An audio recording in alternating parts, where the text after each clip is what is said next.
Throughout the 1800s, the Native Americans lost their land and were forced to move westward. The U.S. government forced Native American tribes to live in certain areas called Indian Reservation. Since America began to expand, people settled in big open areas of the Dakotas, Utah, Wyoming, and California. The movement forced the nation to deal with the Native American Indians who had lived in the Western Territories for hundreds of years. Settlers and cattle ranchers pushed the Indians out of their homeland, resulting in several wars between the tribes and federal government.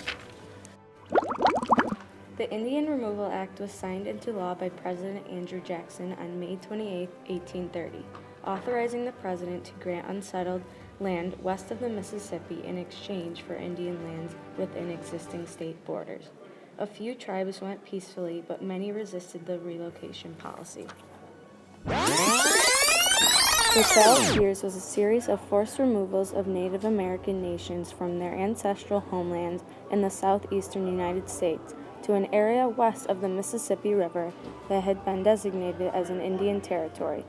The tribes that were removed include the Cherokee, Choctaw, Muscogee, Chickasaw, and Seminole. During the Black Hawk War, over 3,000 Indians were killed, and after they realized they could not defeat the Americans in war. The American government then decided that the Indians left would be moved to a more confined area that later became eastern Oklahoma.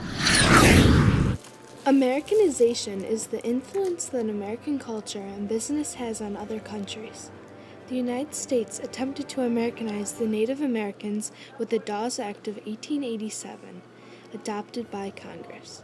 The act authorized the president to survey American Indian tribal land and divide in allotments for individual Indians.